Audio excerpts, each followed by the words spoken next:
पहिले राती पियावा जब भीरी तोहरा गईल हमके बतावा बात का भईल। बलब बरत रहे हो, बलब बरत रहे हो, सैया चोचा वाला राख्या प्यार करत रहे हो, सैया चोचा वाला राख्या प्यार करत रहे हो, सैया चोचा वाला राख्या प्यार करत रहे हो। बलब बरत रहे हो, बलब बरत रहे हो, बलब बरत रहे हो, कबो ऊपर कबो नीचे सैया धरत रहे हो, सैया चोचा वाला राख्या प्यार करत रहे हो। कालिका स्टूडियो आरा।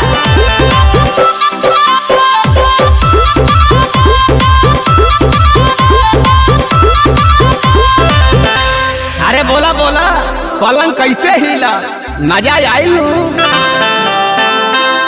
ए कैसे कैसे खेला तू पलंगिया पर खेललू आ कई बार चुमा तू पियावा के दिहलू।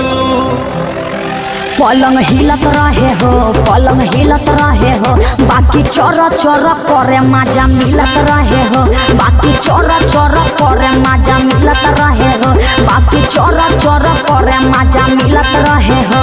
बलब बरत रहे हो, बलब बरत रहे हो, बलब बरत रहे हो, सैया चोचा वाला राख्या प्यार करत रहे हो, सैया चोचा वाला राख्या प्यार करत रहे हो।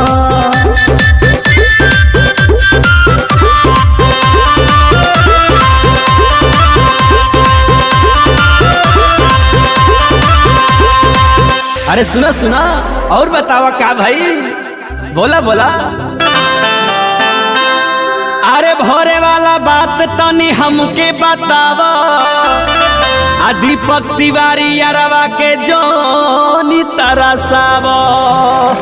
पांचा धरत रहे हो, उरा गड़त रहे हो, दीपक राय पिया से जिया पे लड़त रहे हो, रिंकू अनु पिया से जिया पे लड़त रहे हो, दीपक राय पिया से जिया पे लड़त रहे हो।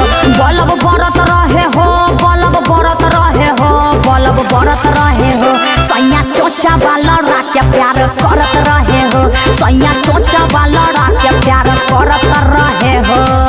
तब तक टेम्परेचर बढ़ले न हो।